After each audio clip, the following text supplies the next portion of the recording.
పసిపిల్లలను అమ్ముతున్న అంతర్రాష్ట్ర ముఠాని రాచకొండ పోలీసులు అరెస్ట్ చేశారు. 16 మంది పిల్లలను కాపాడినట్లు పోలీసులు వెల్లడించారు. గుజరాత్, కర్ణాటక, మహారాష్ట్ర, హైదరాబాద్ నగరానికి చిన్నారులను అక్రమ రవాణా చేసి అమ్ముతున్న ముఠాలో 27 మందిని అరెస్ట్ చేసినట్లు ఎస్ఓటీ పోలీసులు తెలిపారు. బేబీ గర్ల్ ను 2 నుంచి 3 లక్షలకు, బేబీ బాయ్ ను 4 నుంచి 5 లక్షలకి ముఠా సభ్యులు అమ్ముతున్నట్లు పోలీసులు తెలిపారు.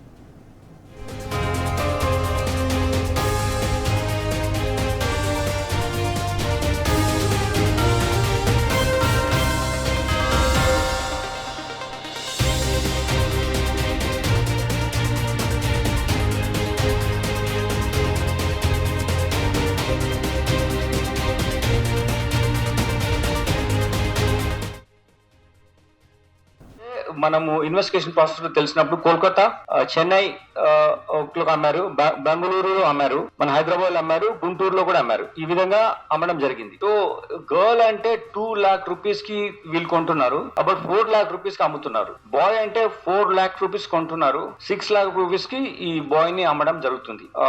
ఇందులో ఇప్పుడు ఈ టోటల్ గా 27 మందిని మనం అరెస్ట్ చేశాం. ఇప్పుడు ఉన్నటువంటి మెయిన్ ఈ ఎంటైర్ యాక్టివిటీలో ఉన్నటువంటి క్రిమినల్స్, డిఫరెంట్ మాడ్యూల్స్ ఉన్న క్రిమినల్స్ మన దగ్గర పికప్ చేసిన వాళ్ళు అమూల్య, then Bhimarao Wasnik, then Karthik, Vamsikrishna.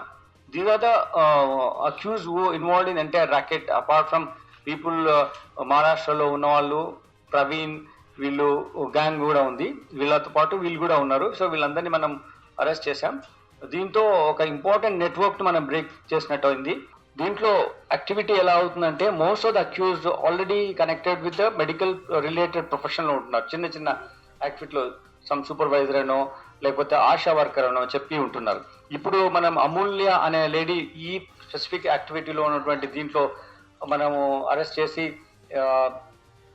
Babies ని రెస్క్యూ చేసిన ఆపరేషన్స్ లో ఫస్ట్ ఆమె ఆశా వర్కర్ గా ఉండడం, దాని తర్వాత ఇస్మాయిల్ అనే వ్యక్తి ఒక ప్రైమరీ హెల్త్ సెంటర్ లో సూపర్వైజర్ గా పనిచేసిన వ్యక్తి, వీటితో ఈమె ఆశా వర్కర్ ఉన్నప్పుడు ఆమెతో పరిచయం అవడం, ఇట్లా ఎవరైనా పిల్లలు లేని వాళ్ళు ఎవరు ఉంటారో వాళ్ళని లిస్ట్ అవుట్ చేయమని చెప్పడం జరిగింది. చేసి ఆ పిల్లలు లేని వాళ్ళని మీరు ఐడెంటిఫై చేస్తే ఇట్లా ప్రొక్యూర్ చేసుకొని వాళ్ళని అమ్మడానికి మనము యాక్టివిటీ చేయొచ్చు అని చెప్పినప్పుడు ఆవిడ ఈ విధంగా తను తెలిసిన ఒక చుట్టం చౌటుప్పల్లో ఉన్న ఒక వ్యక్తితో మాట్లాడి వాళ్ళతో ఫస్ట్ ఈ అమ్మకం యాక్టివిటీ స్టార్ట్ చేసింది.